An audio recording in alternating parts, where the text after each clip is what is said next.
His lawyer insisted to me that they do not dispute the victories of President Biden or Senators Ossoff and Warnock, but they want to take a closer look. We seriously believe that there were really significant errors made. Carrying on President Trump's unfounded claims of voter fraud in Fulton County, David Perdue's lawsuit alleges that fake ballots were counted, despite 3 recounts and investigators saying they couldn't find any proof of that. Put up or shut up. They've gone to court, any number of courts, been rejected. A judge tossed a similar lawsuit a couple months ago, partly because none of the plaintiffs suffered, quote, particularized injury. Since Perdue's name was on the ballot in the Senate race, his legal team says he did, so they're hoping for a different outcome. If Fulton County doesn't have anything to hide, then they ought to agree to this, and let's get on with it and solve this and put this issue to bed once and for all. If they find one ballot with a wrinkle in it, that's going to be an error. I got you. See, we told you. So we're just not going to put ourselves in that position. Of course, the backdrop to all of this is former President Trump's endorsement of Perdue in the gubernatorial race. Mr. Trump vowed to oust current Republican Governor Brian Kemp for refusing to overturn President Biden's win last November. David Perdue is sending the message out to Republican voters that, I'm Trump's man. I believe in what Trump says. Now, Perdue's legal team tells me that the lawsuit could go before a judge within the next month. It's another sign that a big focus among Republicans in the race for governor in 2022 will be what happened in November of 2020. The gift of being together. I live in Fulton County and I don't like the politics. Because it might just be a cold. Take that, Mr. Rob Pitts. Win over these non-Trump Republicans, do you think? Jeff, I don't understand this strategy at all, because most voters really care about who their governor is. And I say this with no disrespect to U.S. senators, but what I mean is a U.S. senator vote really is a test of somebody's political party, right? It really is. People really think about, well, what party do I want in charge? Yeah, every once in a while, maybe the person is such a good candidate that it convinces somebody to switch. Governor's races are different. Governor's races are personal to people and all this stuff. So I find it to be a big head scratcher to me that this is his agenda. Why is he running? And right now he has said the only reason he's running is essentially to overturn or to be there, to overturn the 2020 results in some way, or to try to have vindication about it.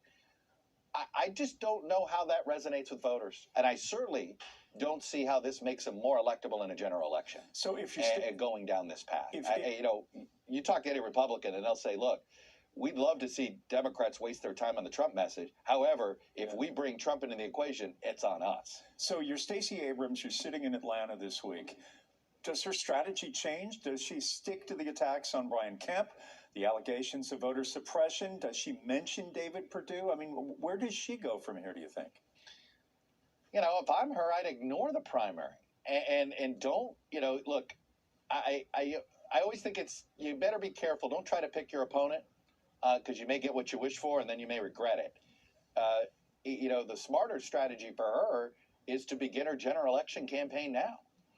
She's got that benefit. Begin it now.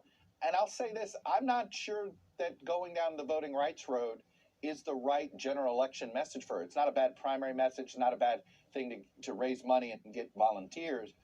But I do think she ought to spend this time and this opportunity to flesh out what does she want to do as governor. Civic infrastructure and tightening ethnic rules for the post-Trump era. Meanwhile, President Joe Biden has expressed alarm about a backward slide of democracy around the globe at a virtual summit for democracy. On Thursday, he called on fellow world leaders at the video summit to work with him to bolster democratic institutions as his administration grows increasingly concerned about China's and Russia's push for global influence. NATO The gift of being together. I live in Fulton County and I don't like the politics. Because it might just be a cold. Take that, Mr. Rob Pitts.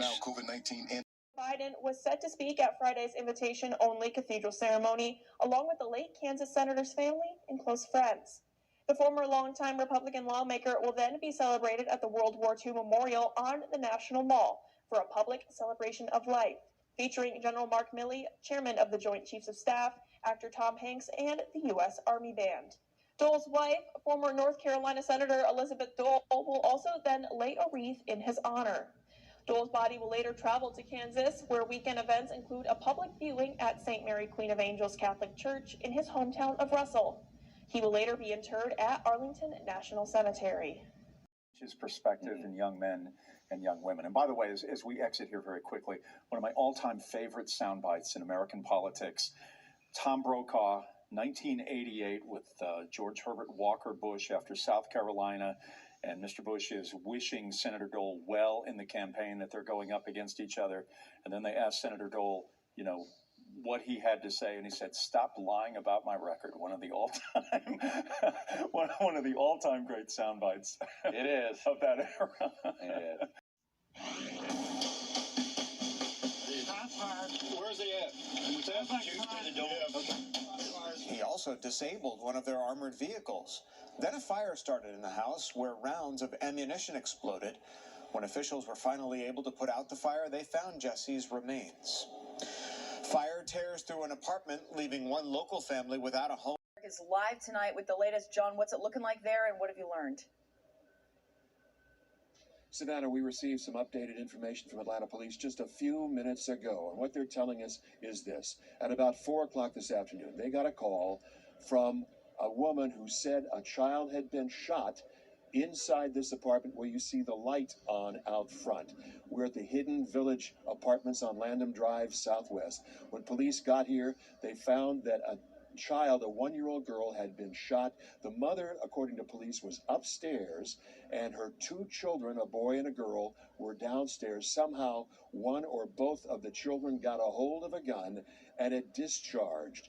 According to Lieutenant Ralph Woolfolk of the Atlanta Police Department, that 1-year-old girl is now in critical condition. They're questioning the mother, trying to piece together exactly what happened, trying to find out how that child got a hold of the gun and it fired. This is now the second time in the past couple months that we've responded to a scene in which a child has been shot. There was a weapon present inside of the residence. So please be sure to know where your weapons are and to place your weapons away. We still have much work to do pertaining to this particular investigation, but as the preliminary indicators are, this was an accident. Yes, it is. And, it was strange to know it happened actually right here. Happening just several feet in front of her home, Lavinia said it was chaos Thursday night. Because there was tapes everywhere, police everywhere, people on the streets, all of that. Police say an 11-year-old died in this street at the hands of a 12-year-old. As the investigation has continued, we've learned that there was a dispute between the 2 juveniles and there were multiple juvenile witnesses. Authorities say they responded to the scene along the 6000 block of Westbury Road around 5 p.m. Thursday to find an 11-year-old dead from a single gunshot wound to their head. Police say the pair didn't live in the neighborhood, but actually both lived in a nearby apartment complex. They say they believe they knew one another and they were walking in the area when they got into an argument. At which time the firearm was displayed and the victim was ultimately shot. Authorities say they are still working to figure out how the 12-year-old got the handgun. They say no one else was hurt in the shooting, but residents say they remain on edge. It was scary going outside knowing what happened, so it kind of drive a fear, I'm sure, in me and a lot of people. Police also tell me he just keeps saying they left brother laying there, y'all, like this. Investigators say that they're going to work to find out who owns the gun, and they'll determine whether the gun owner will be charged. Coweta County Deputy Airlines in a new bill. The lawmakers say airlines charge too much for certain services, such as checking bags and choosing seats.